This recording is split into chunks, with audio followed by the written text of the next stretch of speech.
Hello and welcome back to my channel. If you're new here then don't forget to subscribe down below, and without much further ado, let's get on with the video. For today's video, as you can tell from the title, I wanted to talk about Mary Poppins Returns because I've seen it 3 times now and every time I see it I love it even more than the previous time I saw it. To start with, I will tell you that this video is going to contain spoilers. Obviously it is a fully in-depth personal opinion review of Mary Poppins Returns, so if you haven't watched the film yet, click off this video please and thank you, and return once you have watched it if you want. Second thing I will say is the plot of this film, so we can all get up to date if you haven't seen it but don't care about watching it but still want to know the plot. This is set 25 years after the original, so Jane and Michael Banks have grown up. Since then, Michael Banks married and had 3 kids, and then unfortunately his wife passed away, and Mary Poppins Returns sees Mary Poppins return and help the Banks children with going through that grieving period and also saving their house, which is being taken by the bank for a loan that Michael Banks took out and obviously hasn't repaid. Rob Marshall is the director of the film, who also directed Chicago, which is one of my favourite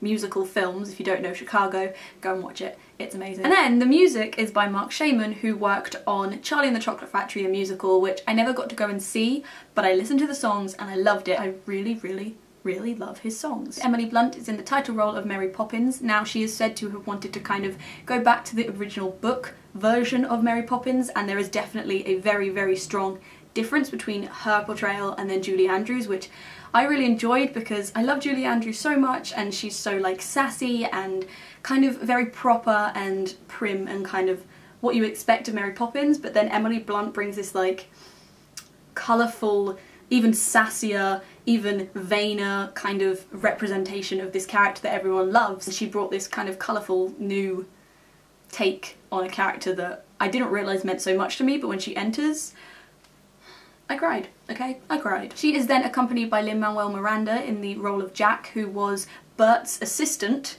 Obviously we don't see any of this happen, but he was Bert from the original film's assistant, who obviously knows the story of Mary Poppins. That's the kind of dynamic we have, that Jack kind of wants to join in and be a part of what's going on, and I think it's so cute, and Lin-Manuel Miranda did such a good, like, cute, just pure performance, and it was just everything I could have ever wanted from Lin-Manuel Miranda. In the roles of Michael and Jane Banks you have Ben Whishaw and Emily Mortimer. Now, Ben Whishaw you will know as being the voice of Paddington in Paddington 1 and Paddington 2.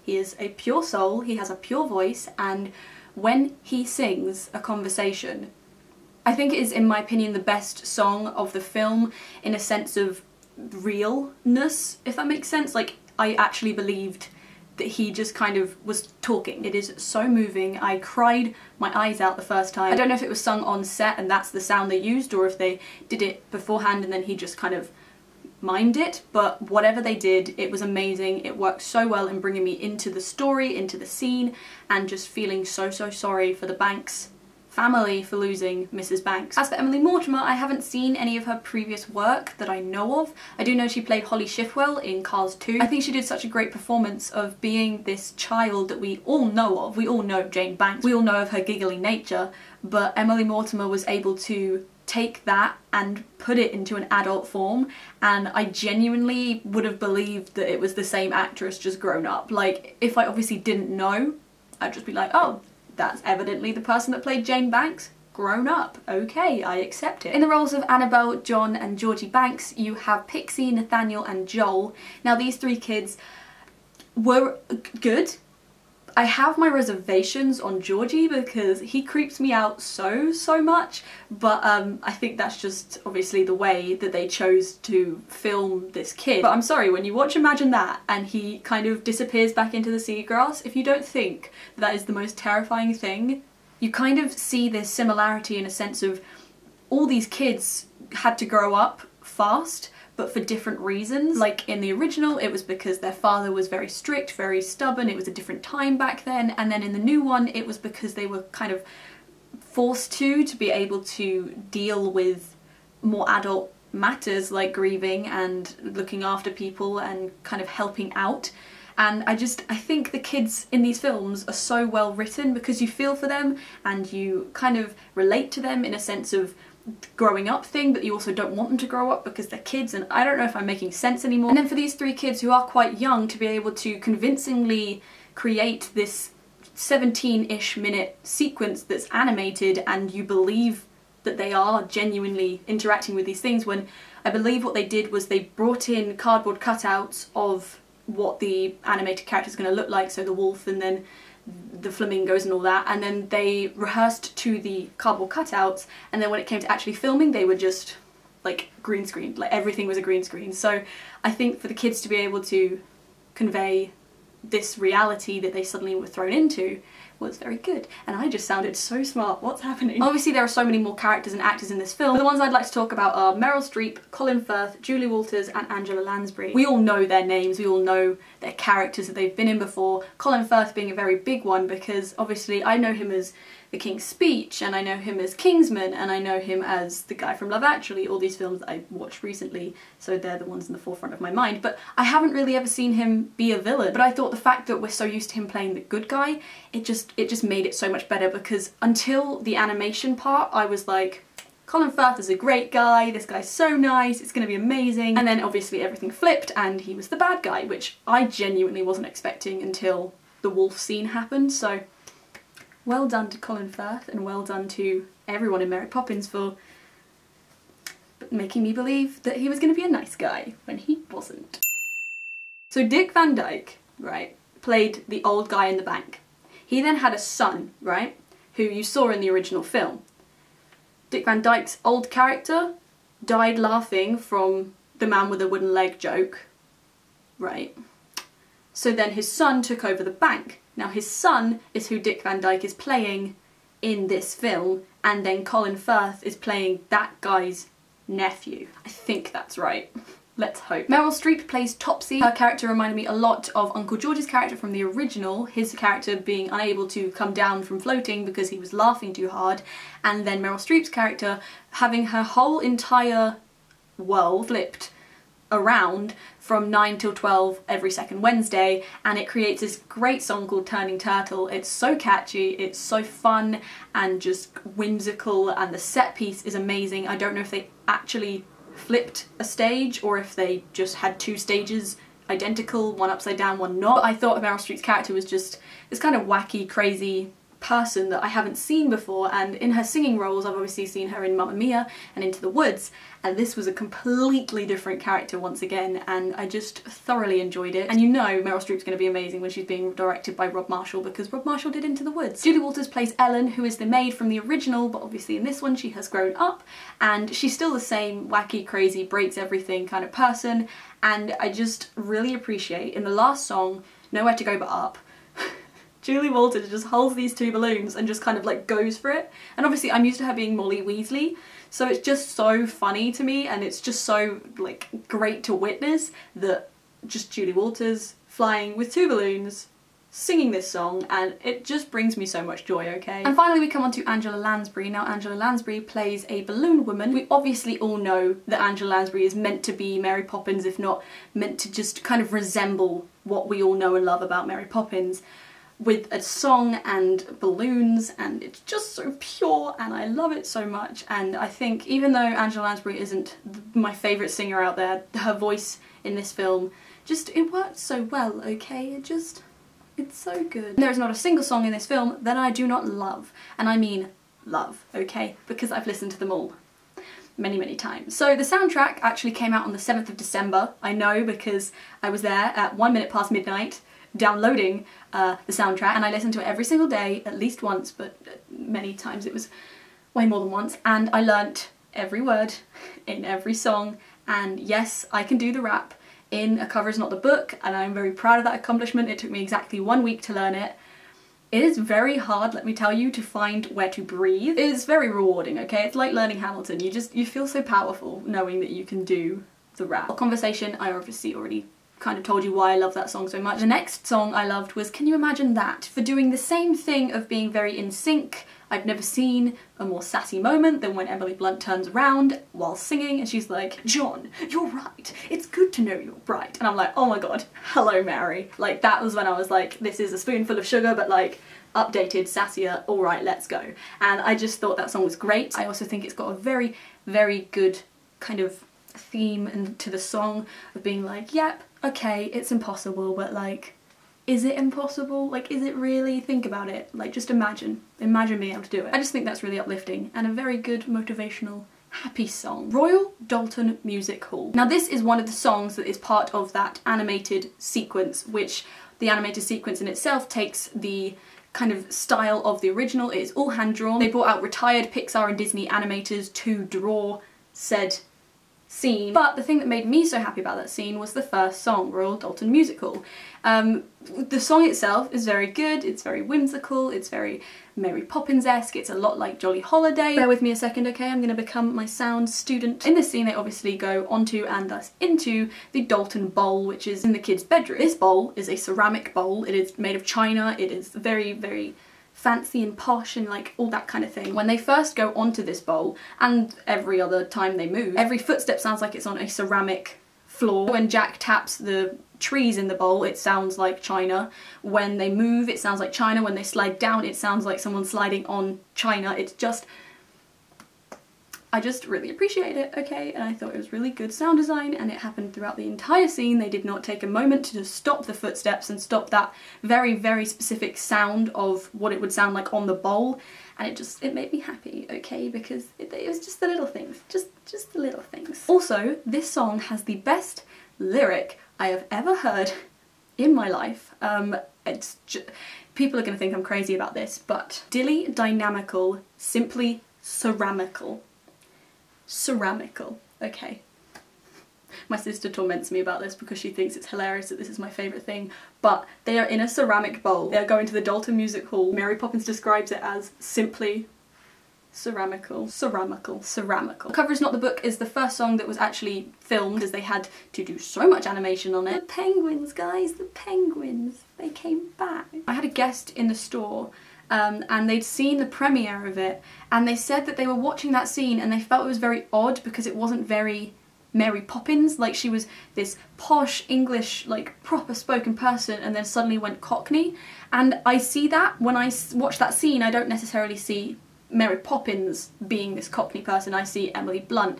But also, I do read it as, obviously she is recounting what her uncle told her, so her uncle was the one that was Cockney, which just adds this whole new level of Mary Poppins upbringing, because she has a cousin called Topsy, a cousin called George, and now an uncle called Uncle Guttensberg.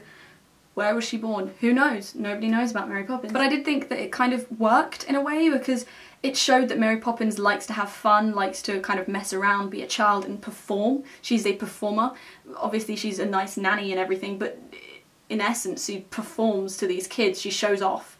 And to be able to show these kids that, look, I can do this dance, I can do this accent, I can do all of this, look at me up on the stage, it kind of just furthers her want to perform and want for people to look at her and be like, wow, Mary Poppins. The place where lost things go. In other words, the song that brought me to painful tears twice in a film. The kids sing it to Michael, and it's just something, okay? And it made me very sad, and it did well in making me cry. Turning Turtle was about seeing things from a different point of view, which relates to the whole plot line of the kids should be looking at things from a different point of view, and then they do, and then they see that the good guys aren't the good guys and the bad guys are, you know, all that fun stuff. Trip a Little Light Fantastic. What a song, okay? So I first heard this song, I was in uni, it came out on YouTube, I put my headphones in and I was like, nobody talk to me for the next 6 minutes. I am in my own world, and I sat there and I listened to it, and I listened, and I mean like properly. I've never listened so hard to a song, and this song, in my opinion, is a very good song in conveying depression and conveying grieving and conveying just being in a really bad spot and then finding the light to kind of bring you back up, which all sounds very deep, and obviously I like reading into things, but at the time of listening to it, I was going through depression, okay? Last year, I had mild depression. It was fun. It could come back, let's hope not, but there you go. I had mild depression. And I was listening to this song and I was just like, these words mean so much to me, and like, hearing them, it was what I needed in that moment, okay? Lin-Manuel Miranda is the one that performs this song with his other Learys, and that whole sequence is a pole dance number. Fight me, okay? We see loads of guys pole dancing.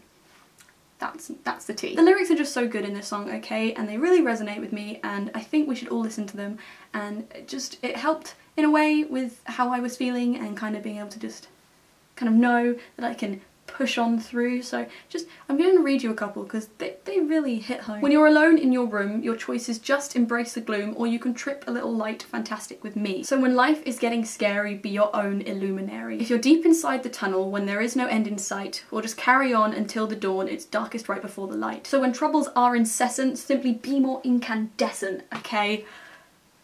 Just, if troubles are bad, just shine brighter. Oh, man, I love this song so much. Your light comes with a lifetime guarantee. When you driven it like that, sorry, with me. And obviously then there is a reprise with Dick Van Dyke, which is something I should talk about and put my phone down, because Dick Van Dyke is in this film, guys. He is in it for like about maybe 5 minutes at the most. Apparently they gave Dick Van Dyke 4 dance routines. I don't know if the number is right, but apparently they gave him numerous dance routines that he could do from easy to hard, and Dick Van Dyke was like, you guys, I'm doing the hard one, okay, and I want no help from anyone. Dick Van Dyke is 92 years old, okay, and he did that dance. And there's a bit where he has to jump up onto a table. Now if you look closely at that scene, you can see Lin-Manuel Miranda and Emily Blunt either side of the table, and they are still in character and still being Mary Poppins and Jack, but you can also see that hint of they're there for safety and they are there to help Dick Van Dyke up onto the table if he needs it, but obviously it being Dick Van Dyke, he just yeets himself up and just does this little tap dance. They were able to integrate the safety into the scene without like taking away from the scene, if that makes sense. I only really noticed this on my 3rd time because I look for this kind of thing, because I'm a knee pop, because I am very detailed when it comes to films I like. The last song is Nowhere to Go But Up, sung by Angela Lansbury. Obviously the Julie Andrews maybe part thing that went on, but this song is great and it's cute and it's everything, and Ben Wishaw's part is just so precious. So this song is the final song, other than a reprise of Underneath the Lovely London Sky, can't speak, Lovely London Sky. This is the song where everything comes together and it's the happy one, kind of like Let's Go Fly a Kite. It's the happy, colourful, bright, bubbly song of the film. I was trying to read it in one way and didn't know if I was reading it the right way, but in the end I decided that the way I'm going to read it is that we all have this kind of ability to improve our lives.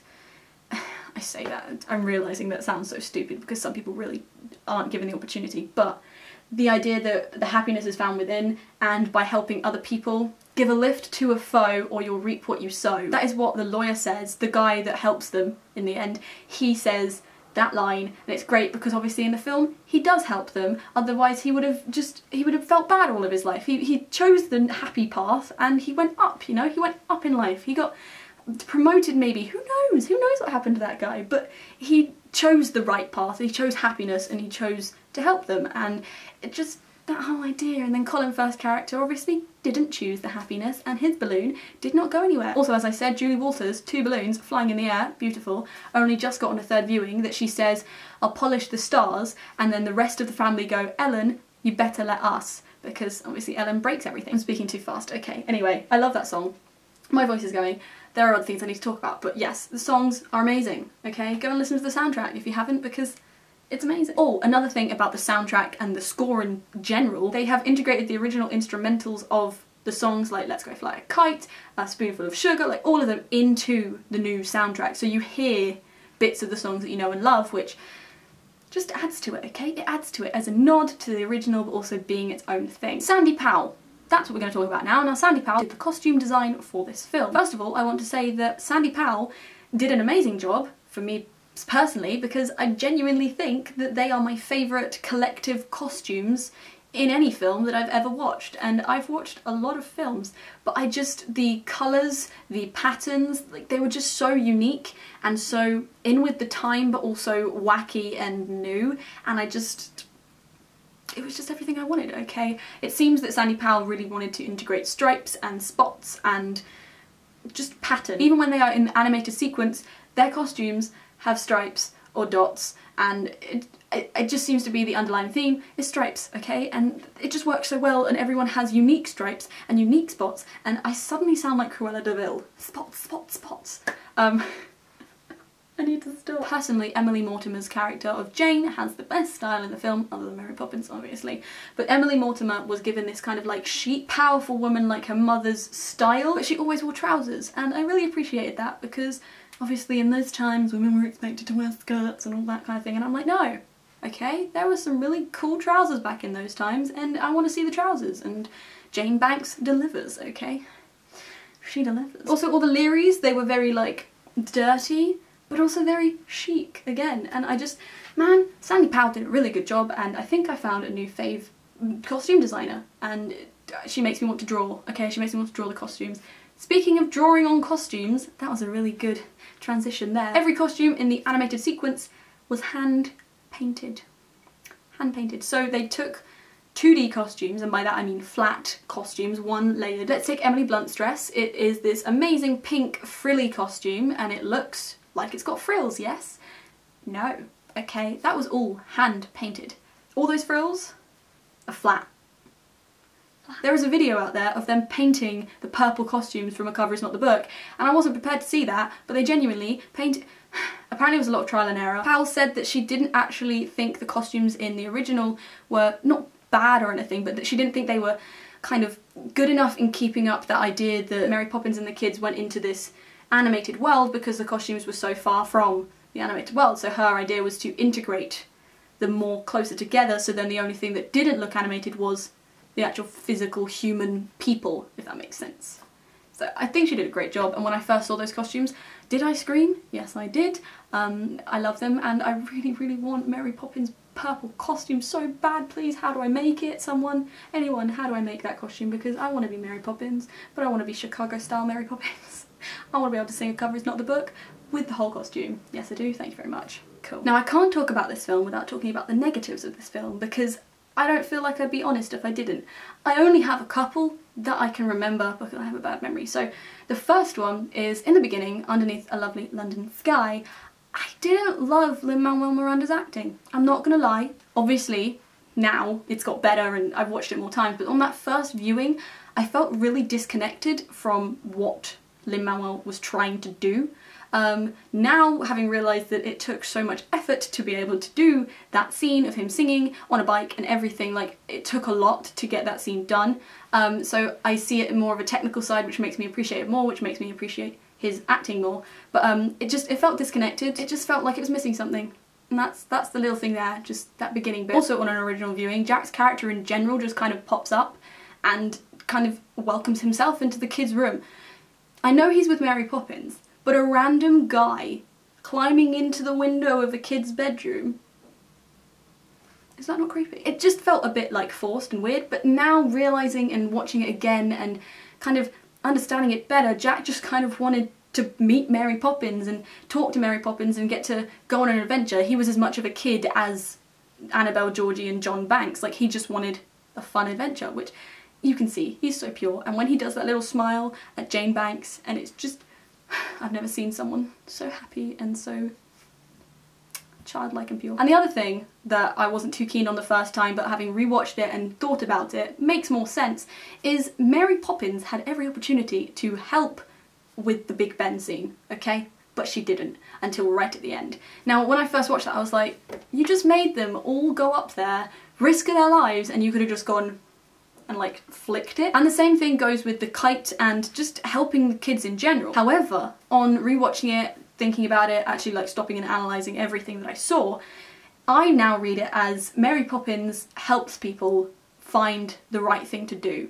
So she didn't necessarily help the kids, she just pointed them in the right direction.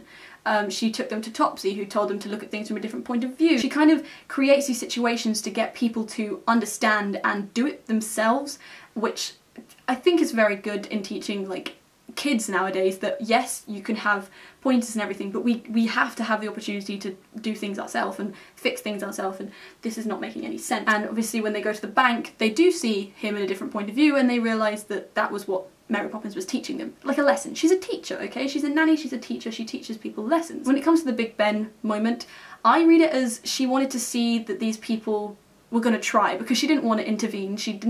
It wasn't her place to intervene, it was her place to teach them how to do this. And of course she taught them that everything is possible, even the impossible, which then creates this idea in the kids' head that they can do it. They have this ability to save the day, and the Learys are there, they're ready to help, they all banded together, they got each other, and they got so far and they turned off they did most of the work, and then Mary Poppins sees that they could have in the end done it, but there wasn't enough time to do it, so she just went, you know what, this one time I will help, and I'll just go back, because I've seen that they've tried, okay? I've seen that they know the lesson that I'm trying to teach them, they've understood it. And then with the kite thing, I think she just absolutely hates Colin Firth's character, because I mean, who doesn't? Because the look she gives him is like, dude, are you serious right now? I think that was everything I have to say. Maybe just one thing of Mary Poppins is a character that is a child at heart and shows us all that we are also just kids, really. We're just children wanting to imagine, wanting to have fun, and